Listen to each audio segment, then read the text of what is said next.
Hello, everybody. So, massive guest today, who was a total gentleman because we had some technical difficulties in the beginning, and it was very unprofessional. It was about 20 minutes, and it's just to show the character on this wonderful human being. Great guy who is kind of famous. He has a TED Talk with 4 million views, and he has inspired millions more and done some genuine impact in the world. Like you talk with some people and they ask you, what do you want to do when you grow up, right? And a lot of people, they say, I want to have some sort of impact. I want to change the world. I want to do that. And it's kind of crazy when you speak to someone. And of course, changing the world, anyone can change the world by doing little things, and just being a nice person. But he has had impact in the. He goes to these communities that don't have as much resources but have all the passion and all the talent, and he just listens. That's it. And it all came from a problem that when he was younger, he went to Africa while he was still in university. He was like, I'm going to spend 7 years in Africa instead of just being a university student and drinking and doing stupid shit. He was like, I'm going to go to Africa and I'm going to actually help. I'm going to do international aid, and we're going to go there and make a difference. And when he gets there, he realizes that international aid isn't really what he thought it would be. And this is kind of weird. Like, I have all these hopes. I'm spending all this time, and I really want to help. I really want to do something, and it isn't really what you thought it would be. And that could be frustrating, and it is. And imagine, like, yeah, that's the way business is here. What are you going to do, right? And a lot of people would say that, but he's the type of guy who's like, well, I'm going to try and make a change. And one of those persons that when you see a problem, instead of like, well, I guess that's just the way business is, and he goes home and whatever, we'll do it again, and we get to go on these trips, not really make a difference, just hanging out, kind of. He's like, no, I'm gonna change this. I'm gonna change this whole thing, and I'm gonna try and really, really make a difference.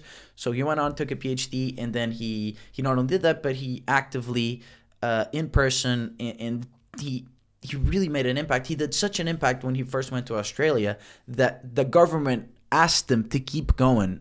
First they were shocked. They're like, so is this true? How'd you help these many people? Like, you just sat there and you listened to them, and that was it? Because it's business development, and that was it? You just helped them? It's like, yeah, pretty much, that was it. And they're like, can you keep doing it? He's like, yeah, sure, I'll keep going.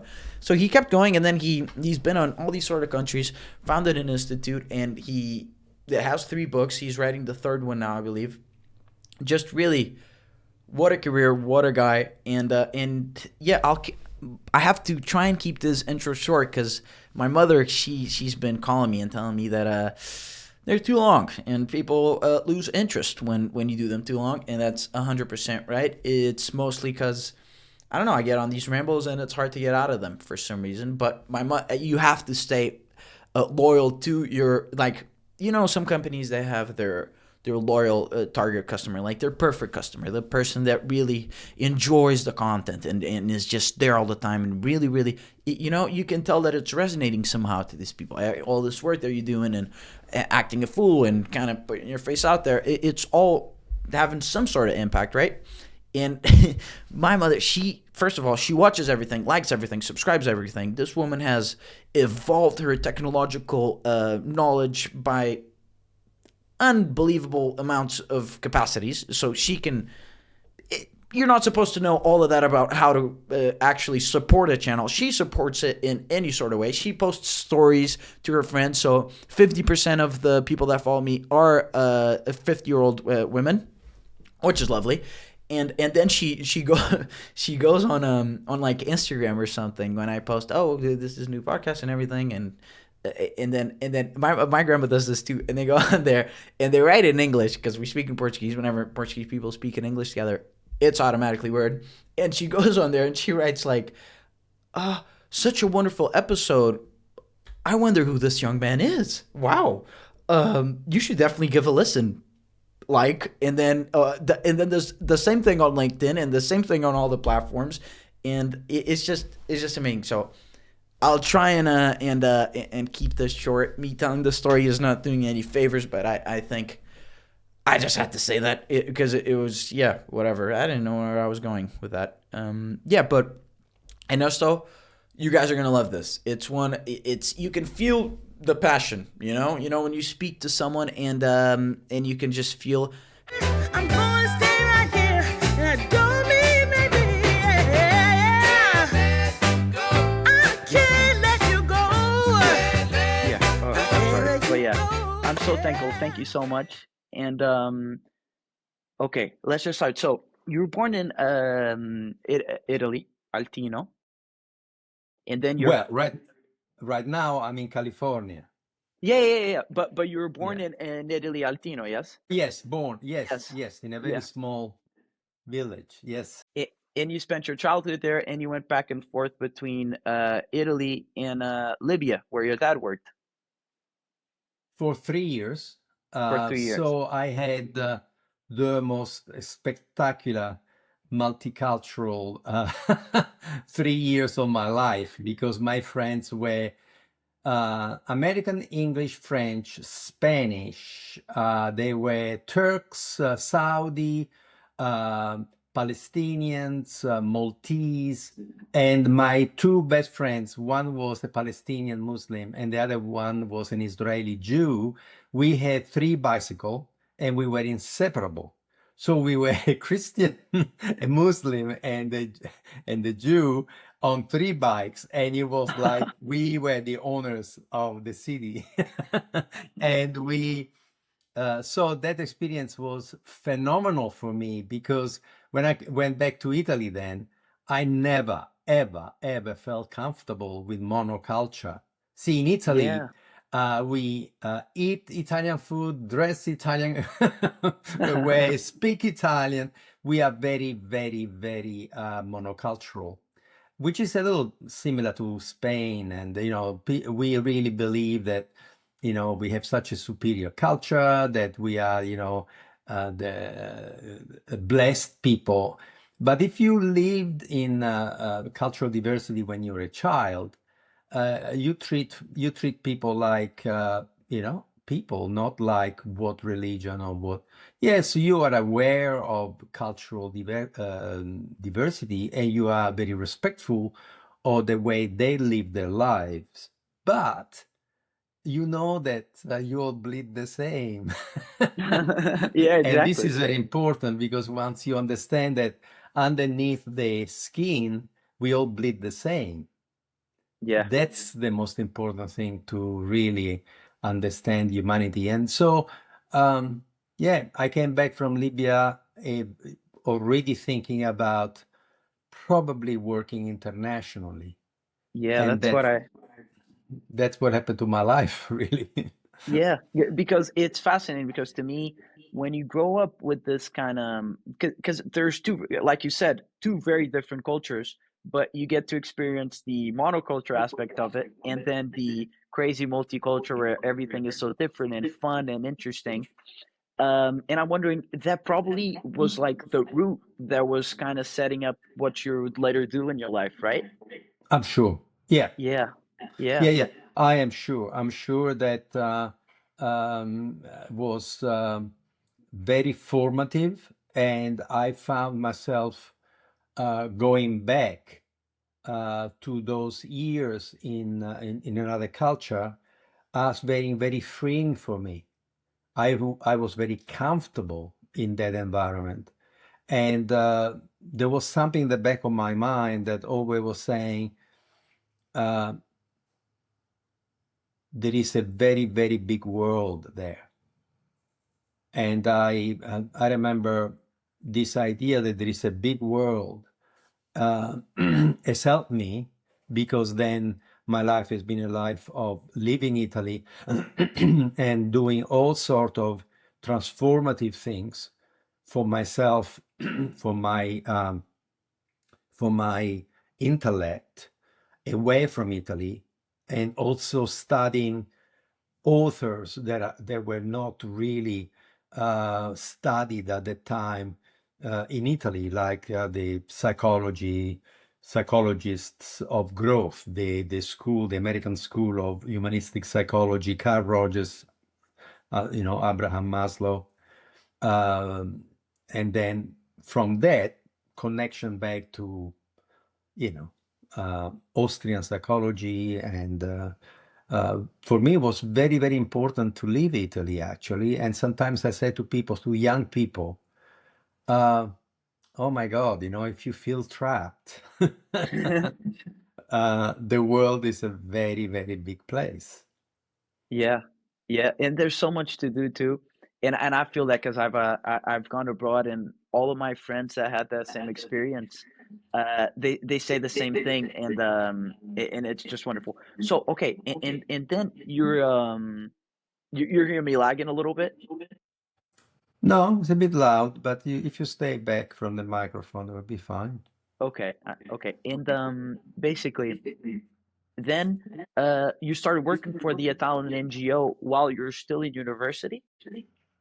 Yeah, I was at the university in Rome studying political sciences. At that time, I thought that I would enter the diplomatic corps, that I would become a diplomat. So the best pathway is political sciences, because they allow you to study a couple of languages at the University of Rome. And so I was studying languages, also when I was in high school, because coming back from Libya, I already had learned a little bit of English. They were teaching English at school, and Arabic.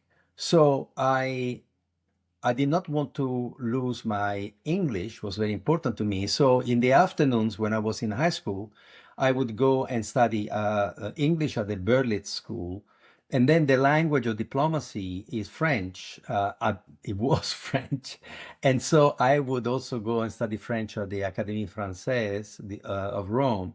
So I was studying English at the Berlitz School, and the secretary of the school, um, liked my personality. I was in charge of organizing the party at the end of the school year, and so we became friends. And he said, "Look, I have a brother-in-law who has become a director of an agency to do work in Africa."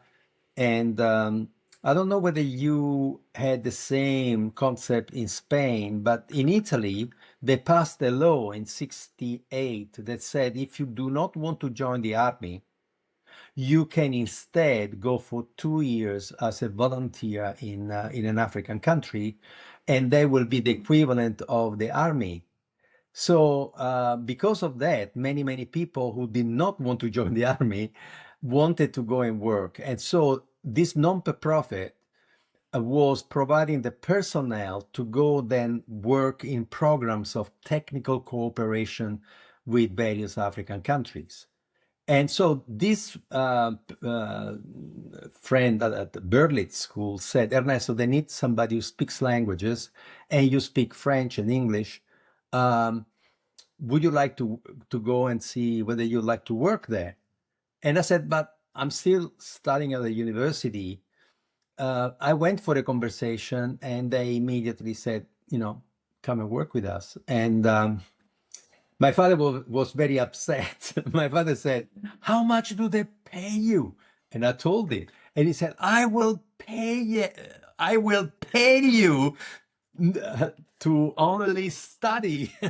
I will give you the same amount of money if you stay home and study, because for my father, education was paramount. And I was rebellious, and I said, look, at the university, there are people who keep coming back after their degree because they are unemployed. The times were hard in Italy. Um, and so I said, I want to work. So it took me longer to get my degree, my master's in political sciences. It took me 2 years longer. But in those years, I had already worked in Zambia, Kenya, Ivory Coast, Somalia, Algeria. I Wow. was already a veteran when I got my degree. And Yeah. so I had seen the world. I was traveled extensively. So for that, the aspect of experience, I was very happy with the choice, but I was not happy with what I saw. I was Yeah. not happy with what I saw in Africa. Yeah, because you had this sense of hope that you were going to go there and actually contribute it. And as this NGO, you guys are there to help out. And what was that moment that you realized that this is not what is happening here? Oh, from the Really? first trip, yeah, from the Wow. first trip to Zambia, because the program that I talk about in my TED talk was my very first time, and my very first project was in Zambia.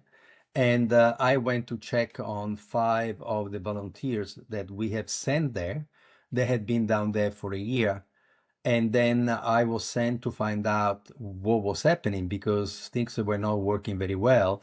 And that when I discovered that we had done the stupidest thing in the world, you know, we had decided that the contribution of Italy to um, Zambian economy would be to introduce horticulture, Italian way of cultivating small farms. So diversified horticulture, from zucchini, lettuce, tomatoes, eggplants. And that we would take that to the Zambian people in an area of Zambia that had no agriculture, no visible agriculture. When you go there and these people were not growing anything that we could see. And so we Italians arrived uninvited because we wanted to be in Zambia. We wanted to be there because we wanted to become a friendly company, because we wanted to trade. We wanted to trade with Zambia, and the Zambians were basically very, very rich in copper, and they had built the very first large-scale copper smelter in the African continent. And everybody wanted to buy copper wire from Zambia, and the Zambian were giving preference to friendly companies. So Italy did not have any trade agreement. So Italy wanted to become a friendly country, and wanted to set up a trade agreement. And so the Italian government used international aid to demonstrate that Italy was a friend as a country. Yeah, So with we arrived, we were sent to do something good. And our answer was to use this abandoned Vatican-owned land in southern Zambia. Was a failed Catholic mission. We never asked why that failed, and we should have asked. But we arrived and we were so full of ourselves, so enthusiastic. So we said, wow, we are now going to teach these people how to grow their food. They don't know how to do it. So we spent lots of money by, building the farmhouse, getting the machinery, getting the people selected, send the people to Zambia. And then we started to use the local villagers to come and clear the land and start to grow. And we brought the seeds from Italy because we did not trust the quality of African tomatoes, for God's yeah. sake, this had to be Italian tomatoes. And so we grew all this stuff. And as soon as a year later, as soon as we had the very first crop of tomatoes, the hippos came out of the Zambezi River and they ate all the tomatoes over Oh one my. night. And the morning after, it looked like somebody had been in the field with a bulldozer, because the hippos are 2 tons each. Imagine when a couple of hundred hippos come, they completely destroy the land. And when they came, we look around and we saw the Zambian people. They were laughing so hard. They had tears coming down. Tears pouring down. And we understood that they had always known that the hippos would come. All this So they're time. They knew. And so we said to them, the hippos. And they said, that's why we have no agriculture here. And we said, why didn't you tell us? He said, you didn't ask. Also, you're paying us. You're paying us to do this. We'll do it. We'll do anything you want for money. And then I understood what kind of an idiot would do this? You go to a place where people have been there for hundreds of thousands of years, and you don't even ask, you don't speak to the local people. Then we discovered that they had agriculture, but the agriculture that they had was so different.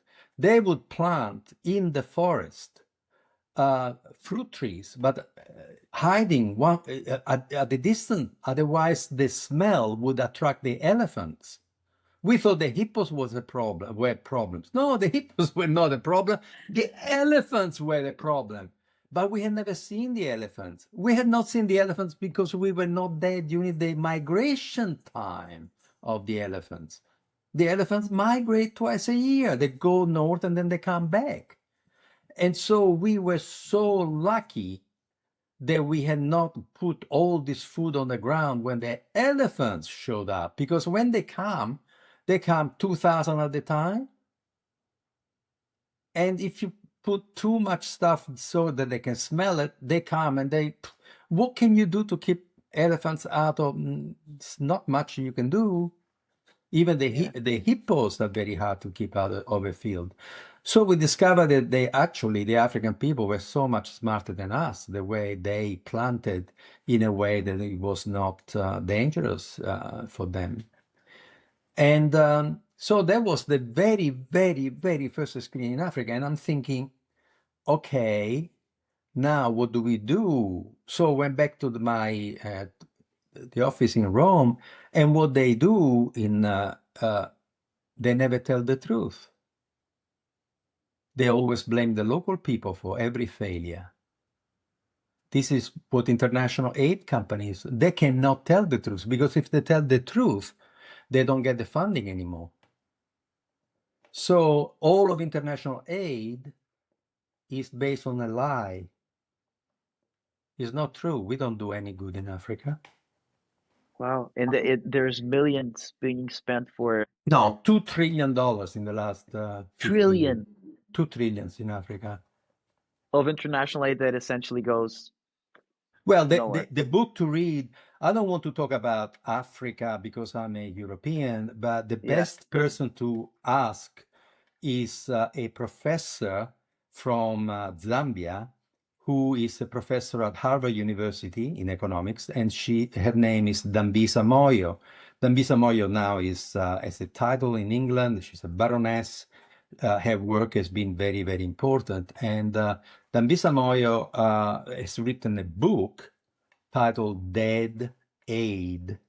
And she described international aid as malicious. yeah.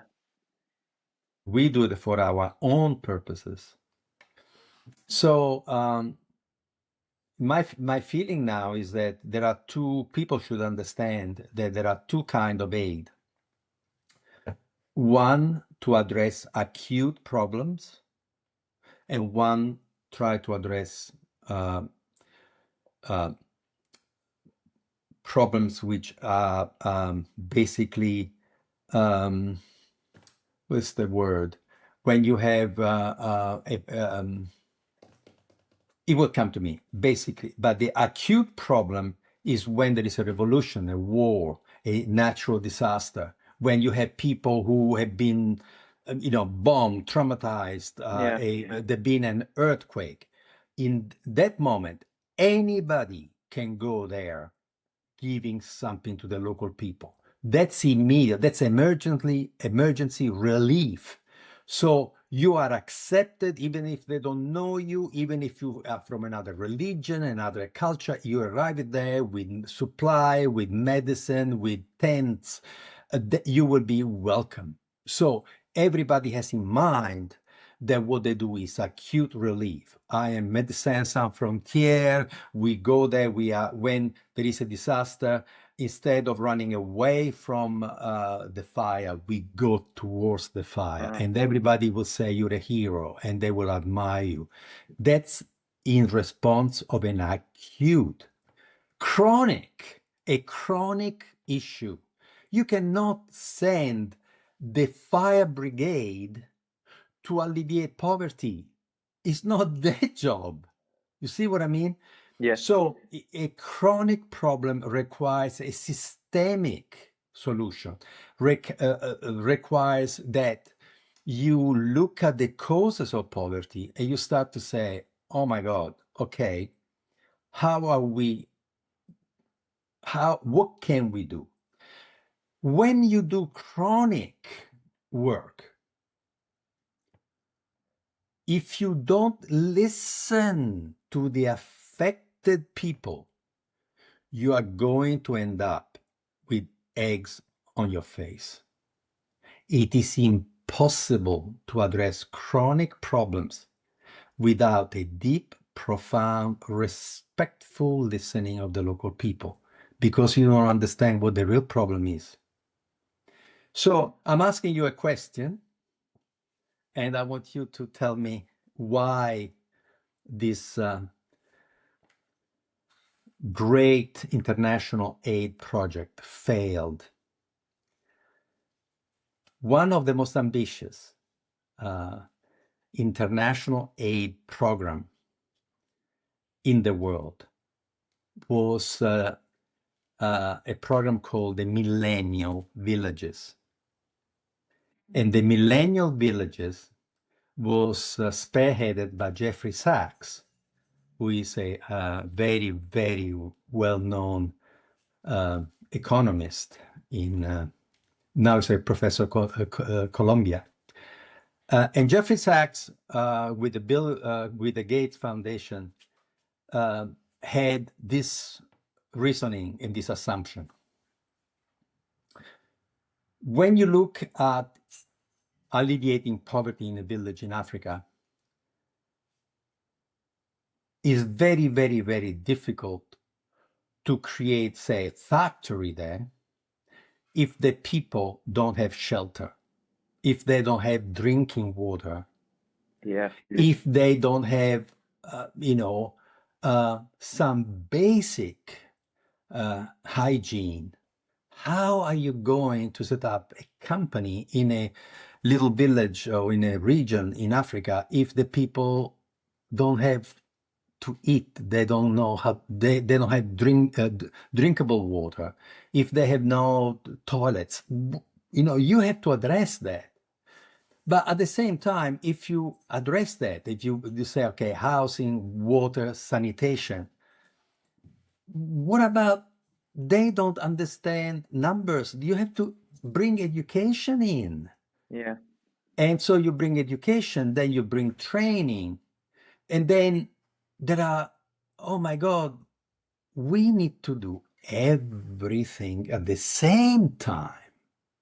So the Millennial Village was based on the assumption that you look at a community in an African country, and then you say, okay, we do everything at once. So we come in, and when they did this experiment with some communities in various parts of Africa, including northern Kenya, what they ended up doing, they ended up investing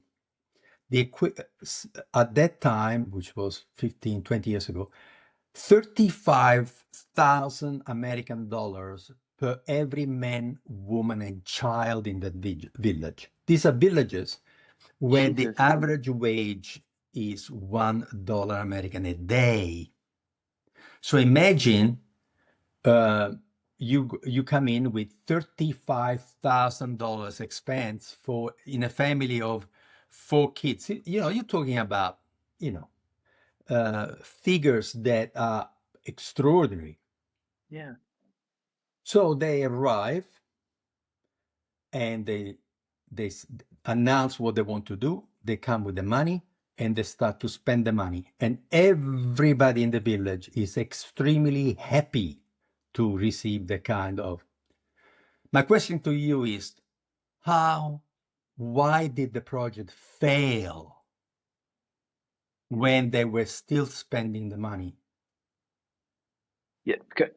I think it goes into they weren't listening to what people really wanted. Because if you just Everybody said, thank you. Everybody happy. okay, Why did the project fail? because I mean, it takes if they're trying to do everything at the same time. I guess first of all, there's a learning curve to adapting to a new job and doing these things. And first of all, it's so much money that they don't have the knowledge to because they Uh, never had it. no, they were spending building houses themselves. The foundation was building houses, building school, uniform for the kids, the computers for the kids. Everything was done by the foundation. Why the project failed? I don't know. And it failed while they were still spending the money. Why did it fail? I don't know. It seems like a great project to me. What happened? All the neighbors moved in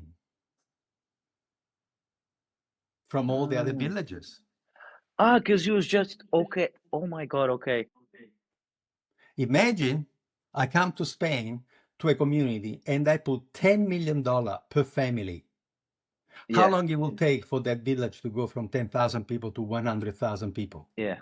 Yeah. They're getting all Now, the cousins, okay, everyone. so what happened is that the people from outside of Africa, they don't know that there is a thing called the black tax.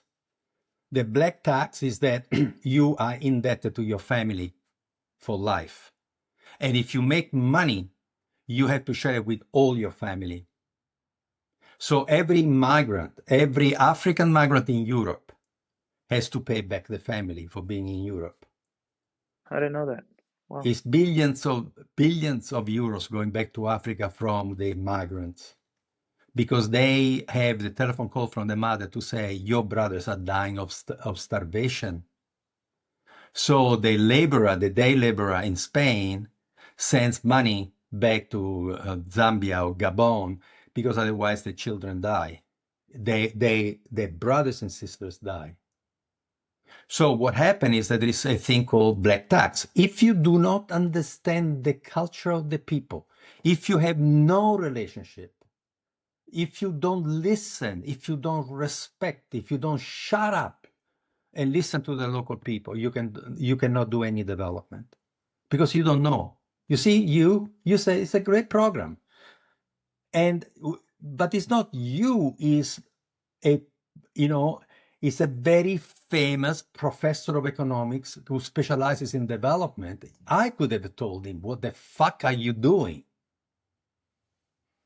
Because I lived in various African countries lived and worked for 12 years in various African countries. I still have enterprise facilitators in Africa now.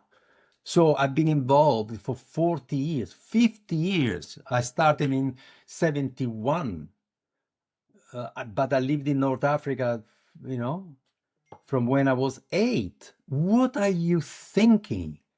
And the problem that we have is that we are so arrogant that we don't even see how arrogant we are. I call it meta arrogance, which is an arrogance which is so extreme that is invisible to the carrier. We don't know what we're doing. So that's my story was after 6-7 years going from country to country to country to country and seeing our projects only lasting our money. As soon as the money finished, the project disappeared. But some projects were destroyed before we finished the money because we did not know what we were doing. Yeah. So that's what you saw. That's what you saw in the Yeah. TED Talk. In the TED Talk, you saw me as the very first person ever in international aid blowing the whistle. I am the original, whistleblower. Now, the United Nations, I have a friend whose wife works at the United Nations. And at the United Nations, they said that the hippo eating the tomatoes now is a meme in the United Nations. And they said, beware of the hippos when you go to Africa. I was the first to tell Wow. the Yeah. truth. Yeah, but I imagine you being a young man, it must be because you have your whole career in front of you and you think you're really doing something here. And the first experience that you have, it's like, is this how business is made? Is this how I'm gonna spend the rest of my life? But I think then it's almost like a call from God. Like I get to maybe do something about this, and or you get enthusiastic and hey, maybe I can change this, and you get all this energy, right?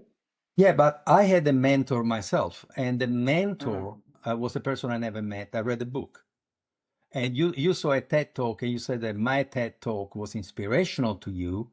I read a book that was inspirational to me and was Small is Beautiful by Schumacher, Ernest Schumacher. Schumacher was an economist working in England, of German background, but he was working in Africa and in other uh, countries. And the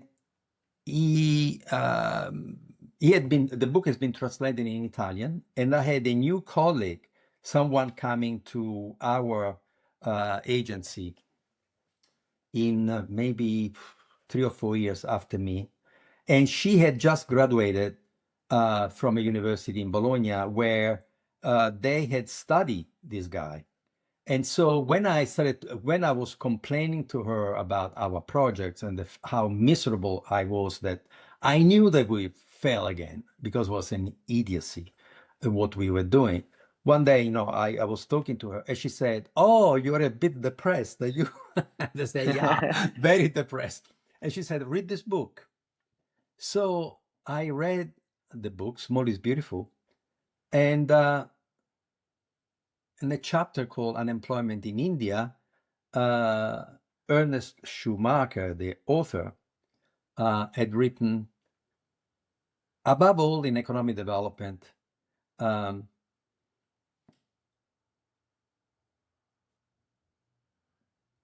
you should only help those who wish to be helped.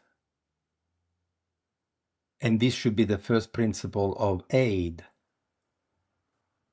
And I'm reading. I said, "What are you You're talking like, about? what? What? We never asked to be invited. We go. We are good people. We see poverty. We see people suffering. We go there. We are Italians, so we go. Yes, we made mistake, but the intent is good. And then it was stay with me. Say, people who wish to be helped. Do you mean that the African people have a say into it? You mean that poor people have a say whether they want to be helped or not? We have never considered that the local people had the ability to choose. And then I read all these other books, A Guide to the Perplexed, Good Work, and it hit me so hard. You know why we never thought that the African people could decide whether they wanted Italian help or German or the Swedes? You know why? Because we Italian, we believe deep in the marrow of our bones, we are absolutely certain that we are smarter than the Africans. So it did not even, it is like saying, have you asked your dog if he wants to go for a walk? This is the extent of our arrogance. We did not even consider the possibility of intelligence at the local level. We are criminal. We are criminals. We are not nice people. We are not nice people. We are monocultures that only use two methodologies when we deal with the foreigner, with the strange. The foreigner, not the European foreigner, but the foreigner from a country that does not have our culture. We only use two methodologies. We are either patronizing or paternalistic. Patronizing, I treat everybody as if they were my employees, my servants. I'm the boss. So I employ you, shut up, do what I'm telling you to do. That's patronizing from patron. Paternalistic is I treat everybody as if they were my children. Oh, I love you so much. Oh, you're so cute, you know? You black, but you're so cute. And this black man is a chief in a village, has 5 wives, 40 kids, is 6'7". He would tear you to pieces with his bare hands. And we treat this person as, oh, I love you so much. It is like, oh my God, really? And there is no other way other we employ them. In Africa, when I was 21, the local people called me Buana, which means boss. Buana, me, 21. I could not find my ass in the dark. And they called me boss because they've been educated. Unless you call him boss, I'm going to shoot you or I'm going to, to fire you. So no, we've been absolutely horrific. And so I was thinking, oh my God, this arrogance. And so when I left Italy, I went to do a PhD based on this idea. What if for once in the history of relationship, what if for once we shut up and listen and help them do what they want? What if we for once we would imagine that there is brilliance, intelligence, and passion there. And people simply need to acquire techniques or methodologies to be able to do beautifully what they love to do. And that's why I study psychology. That's why I banned political sciences. That's why I went with this beautiful psychology of growth, the psychology of, wow, finally I discovered people who believed in that. And this the new wave of psychology, this beautiful, fantastic, the idea that healthy people already have a dream. No need to motivate, no need to bring them to them. What you do, you honor them with your listening and you say, why you want to talk to me? Oh, I want to talk to you because I know that you want to help people here who have their own ideas. Say, yeah. Wow. Listen, everybody thinks that I'm crazy, but this is what I would like to do. And then you say, okay, if you want to do it, I'll give you a hand. And the hand that you give them is you become now a traveling companion. You become you walk side by side with a person, and now you use all your networks, your experience, your contacts, and your advocacy. Because you see, the poor guy, the poor girl cannot go and say to people, "Oh, I'm beautiful, give me money," because people say, "Oh, piss off." But if I go to people with money in the community to say, I cannot believe this girl. You know what she wants to do? It's the most beautiful thing. Look what she does. And people say, wow, I did not know. I said, listen, there is an art gallery. They want to show. Can you help me to get this girl to go up and exhibit her stuff? And then, these are all stories. Now we've done this in 400 communities, 28 countries all over the world. And it's just shut up and listen and then say, okay, wow, you have this beauty here. You really have this passion. Nobody wants to work with chicken, and you love your chickens, and you dedicated 10 years breeding chicks for sale, and you starving because you can only, when you take them to the market, your chicks get eaten and they die of thirst, and you do not know how to sell 200 chicken a month. And we said to the person, what do you love? You love to look after the chicken? You like to go to the market to sell the chicken, or you like to understand finance? What do you love to do? Not what you can learn, not what you can other people tell. No, you. What do you love to do? And we get the person to declare the love. As soon as they declare the love, we say, okay, fine. You can look after breeding chicken. That's the product. But business needs marketing and finance. Who do you know in your family in northern Tanzania who can take your chicken to the market instead of you on and you paying so much per chicken that she sells or he sells? And who do you know among your circle of friends who understands numbers, who has studied accountancy at the college, who can look after you financially for 1 hour a month, because it's so simple what you need to do. And the woman says, my son is 19, he's finished school, he's unemployed, watching TV all day. I ask him, would you tell the chicken to the market instead of me, so that no cats will come in here and kill the chicks, so that we will have 200 grown up 30 days chicken to sell? And the son said, okay. He went to the market, came back and said, give me another 200. And she said, what do you mean? Say, I sold 200 in the first hour. And she discovered that the son is absolute, for him, it's like laughing, he's making money. Like, he goes to the market, speaks to everybody, sells the chicken.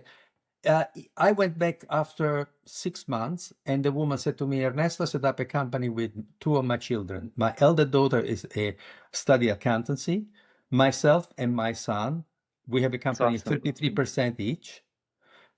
I struggle to sell 200. Now we sell 3,800 a month. But my son has gone to Lusaka, to another country, to the capital, and he now wants to sell 10,000 a month. So now we need to buy a truck. We already have the land. So what you do, you listen to people, you understand what the strengths are, you put them on a pedestal, and you say to them, I honor your passion for what you're doing. Now, don't ever stop doing what is your competitive advantage. Don't you ever dilute what you are the best in the world at doing to try to learn to do badly what you hate. Because if you hate it, you will do it badly. Find somebody who is as good as you are in your field of non-competence. And we call this the Trinity of Management, product marketing, finance, Trinity of Management, we call it. And we say, this is nothing to do with business. This is about personal growth. Success is never individual. Success is always a team. Even if you are a tennis player, listen to Sinner when he says why he's winning. A team. He cannot do. He could have not do it. He could have not done it by himself.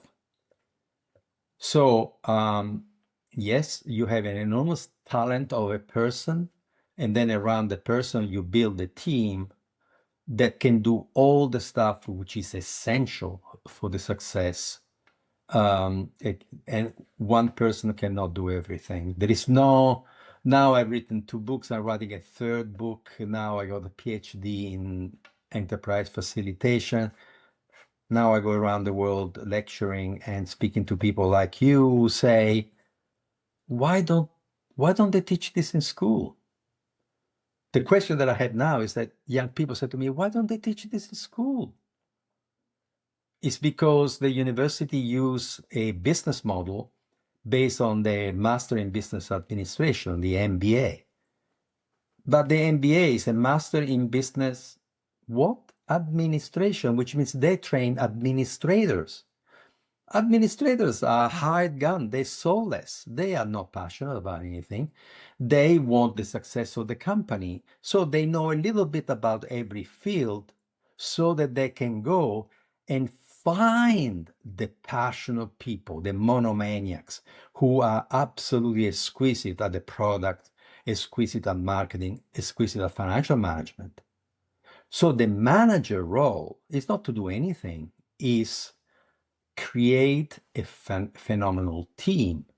What's the role of the manager? Is to hire and to fire. Why hire and fire? Because the three people, product, marketing, finance, they don't understand each other. Absolutely. They see the world completely differently from the other people. Product people, what do product people want to do? Improve the product. Yeah. What do they want the money for? Make the product even better. Marketing people, what do they want? They want to make people happy, and they want for all of the world to know that you exist. Marketing people are different from product people. Marketing people, they don't give a damn what the product is because they're interested in the satisfaction of the public. So they can sell Coca-Cola the day after they can sell, medical devices, because what do people really want is in the back of their minds. So marketing people, they want the money to go to the trade exhibition in Tokyo. That's what they want the money for. And what does the finance person? The finance person wants to cut the cost of everything. So he says to the product people, forget it. You already have a product that's good enough. Yeah. And to the marketing people say, no, you're not going to the Tokyo trade show. Are you crazy? So the three of them never understand each other. So what is the role of the manager? Listen to all three and then says, I assume the responsibility of going in a direction that will upset all three of you. But for the next 6 months, we have to make a compromise. We do a compromise for the next 6 months. We look at how we're going, and then maybe we could develop another product. Maybe we can send you to Tokyo. Maybe we can, eliminate some costs. But if I listen to the three of you, you will never agree, and you will never be able to move forward. So that's a role of management. But I'm dealing with entrepreneurs who are passionate. I cannot teach them. Can you imagine me teaching to Steve Jobs? Listen, Steve, I know you have this passion for these new products, but you should learn about HR. Yeah. Can you imagine what Steve Jobs would have told Yeah. me? Yeah. with You'd my be like, with my HR, said, what? Yeah. I'm the best in the world, that you want me to stop doing what I do to go and learn HR? Personal relationship? Are you crazy? That's why the Silicon Valley people did not go to university, because the university for them was, what are you talking about? I had to learn about what color my logo should be. I get the best marketing company in the world to do the best ads in the world about Apple computer. It wasn't Steve Jobs that invented the ad. It was the best, the best marketing company in the world that did those ads. So that's what we teach. We teach. I've come to to local economic development and to helping people, not because I was interested in them setting up businesses. I am a psychologist, basically. I want people to be happy. And if somebody is happy becoming a nun, I help the person to find a convent in Rome. The fact is that the majority of the people coming to me, they want to transform their love into a way to make a living, because otherwise they feel that, yes, My love then is only at the weekend, where it's a hobby. I don't want a hobby. I want to make a living out of this. How do I do it? Those are the people that have come to us in these 400 communities. People who want to make a living doing beautifully what they love to do. And we are very good at helping people. Very Yeah. good. And I imagine being because you basically you only meet people that are genuinely authentically passionate about something. And whenever I meet someone that is like that, it's the most Yeah, energetic, like the yeah, look in their eyes, yeah, the yeah, dreamers. It's amazing. I bet it's very contagious to you. It gives you so much energy back being yeah, around that type of yeah. energy. And Yeah. I'm that person myself. So when people come in Yeah. touch with me, they say, "What? Are you saying that you're doing what you love to do?" I said, "Yeah, there is absolutely no difference between my work and my life. I'm like It's this." awesome. So That's so cool. once you understand this, then you look at all the stupidity, the complexity, the money spent in infrastructures, incubators, accelerators, all these people that they are trying to convince you to do pitching competition. And I'm looking at these people to say, nobody ever did that in Silicon Valley. Was somebody in a garage making a friend, and then they would come up with something so beautiful that other people wanted it, and then the money came. So I never don't get involved. Right now, I've been asked to become the president of a youth bank, and I said yes, but only because I want to open another door. See, people use money to attract entrepreneurs. And what I want to do, I want to have a door that first you have to come to this door, and we teach you the Trinity of Management. You form your team. Then your team, not you, your team goes and asks for money. Because now your marketing person has already knocked out 30 shops and has 30 shops saying, as soon as you're ready, we want it. And those are letters of intent. So we have a methodology, and now we are taking the same approach inside corporation. Instead of working with the entrepreneurs, we're working with intrapreneurs, which is the smartest of the employees. They're usually young. They come in a company, and the first day they look around and they say, "What's this shit? Really? I came to a very rich corporation, and these guys don't even have this? My God, my system at home is better than what they use here." So let me tell them, as soon as they open the mouth, the direct superior says, "Hey, you've been employed to do what I'm telling you to do. So shut up, do your work. There is no room for you to come in with these fancy ideas."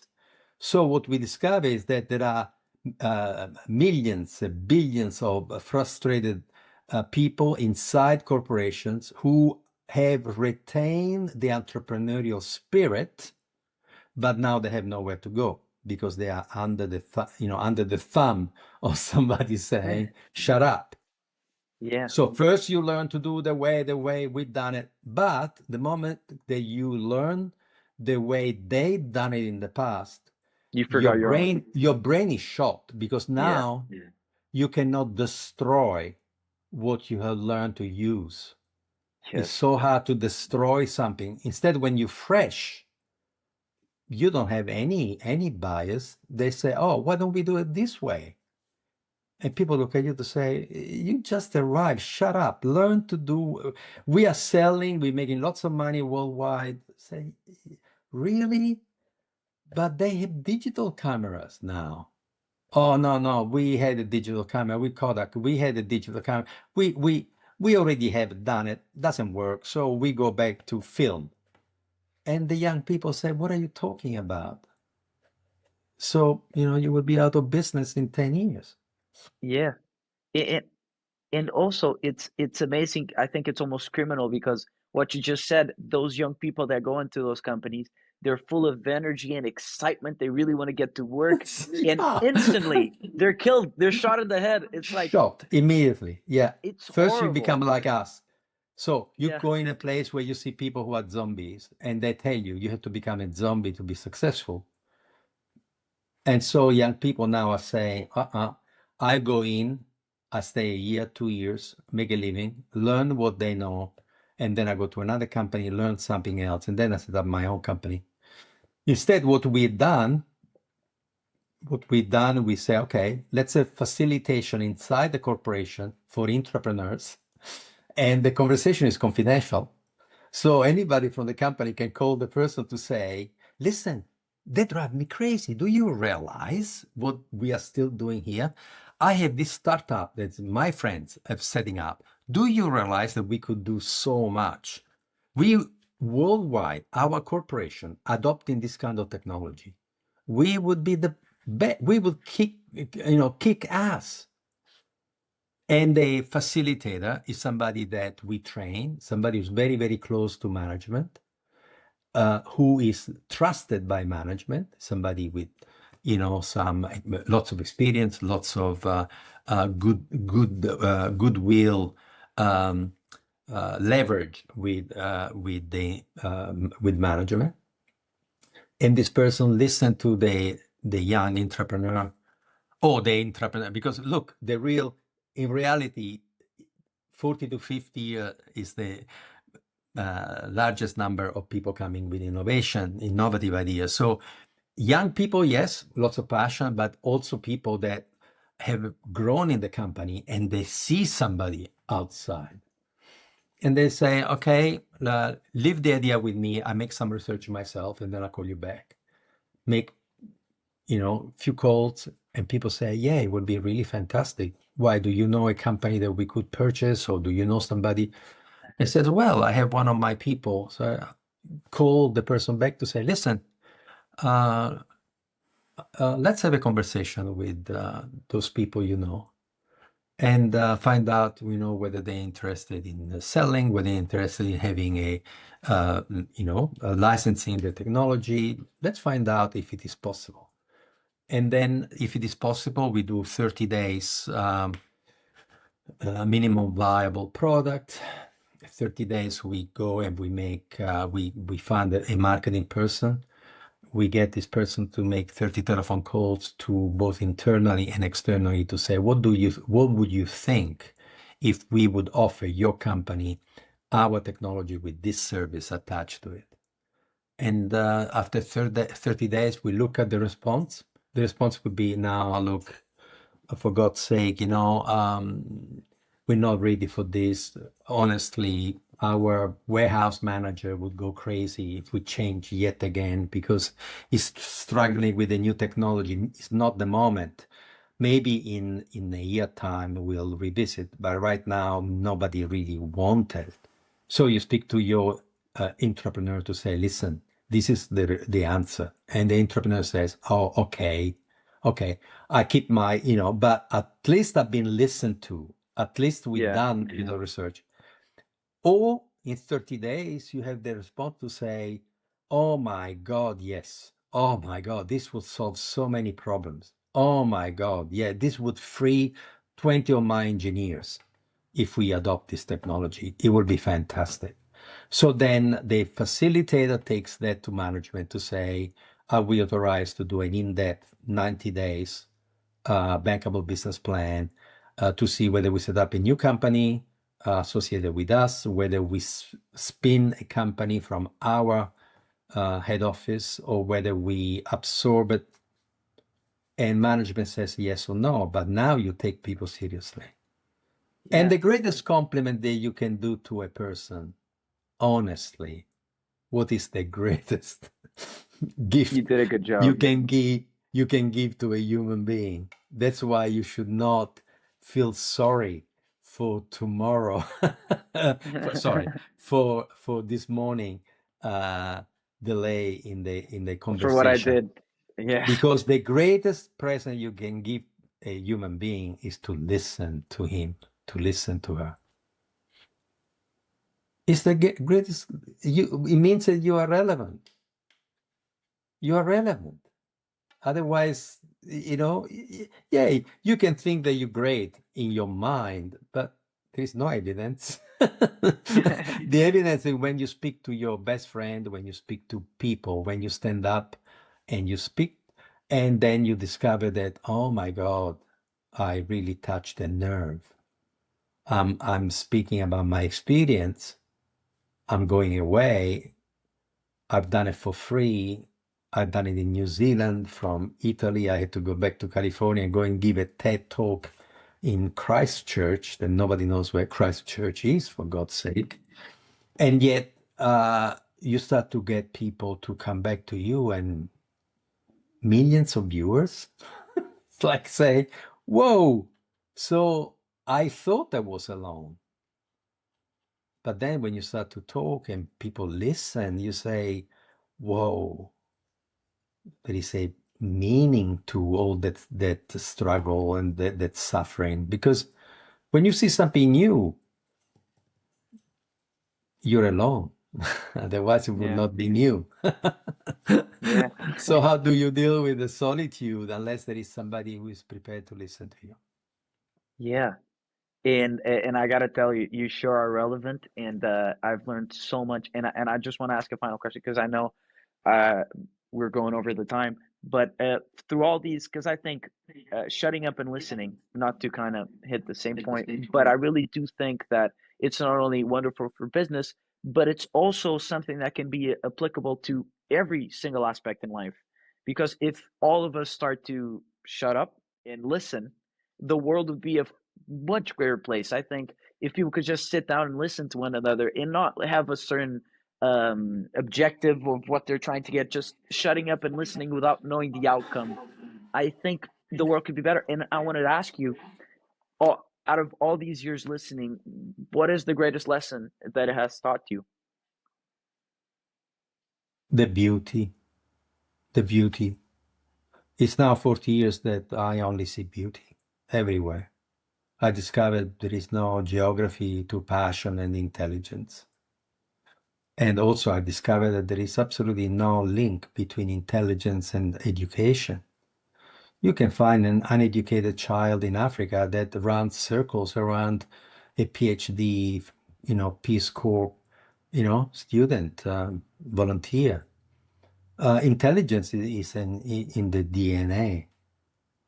In education, an intelligent person who's educated, it's a spectacle. But the intelligent person, imagine our ancestors, they were not formally educated, they were intelligent. Otherwise, we would not be here. If you look at the way Greek columns were produced, if you look at the engineering of Greek columns, it's like science fiction. Is the Fascinating, most yeah. complex, is the most extraordinary.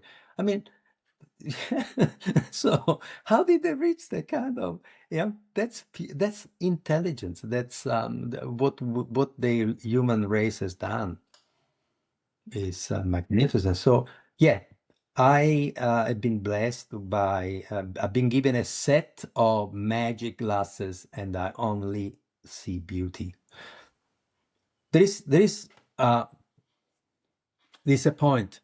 Don't make the mistake to say, oh, you are an idealist because you say you you see all this beauty, and no, no, no, no, no, no, no. I work for a minority of people. I work for the people who are prepared to risk to become better. And when they hear that there is a service which is free and confidential, they're prepared to go, listen to what the person has said to them, and then be able to be big enough to say, I should try to stop doing everything myself, thinking that I can do everything better than others. So the person who, after listening about the Trinity of Management, product marketing, finance, has the guts to say, you're right, is a person who is then capable of surrounding herself with the right people to become together successful. But there are millions of people. There are the great majority of people in a community that will not come and avail themselves of a free confidential service for all sorts of reasons. There are people who only want money from you, and we have no money to give. And there are people who, when they listen, they consider what we say criticism because they believe that they should be doing everything because they are better than anybody else. The ego. Yeah.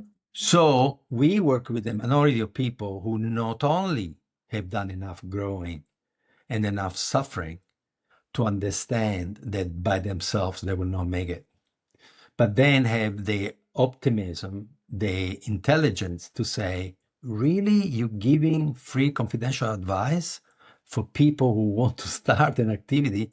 Oh my God, I need to make the effort. Even if I'm shy, even if I don't trust foreigners, even, oh, by the way, our enterprise facilitators are not foreigners.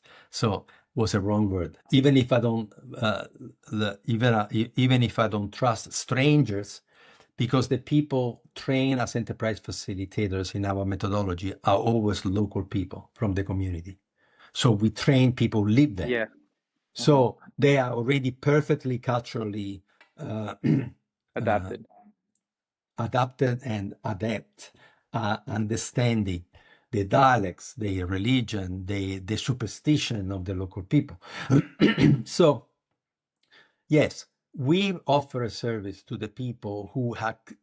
Is this like saying we only work with people who voluntarily go to rehab? Not the people that the parents take to rehab and they keep running away. Not the people who want to keep drinking. Not the people who don't believe in rehab. We only work with people who say, I can't do it at my own. That's it. But I know that there is in me some greatness. I know that if I only could do what I love to do, I would be great. So it is the work of, I come from a family of doctors, 7 generations. So the doctor doesn't go around in the streets stopping people to say, oh, you fat, you should lose weight. Yeah. Or you pale, or you should stop smoking.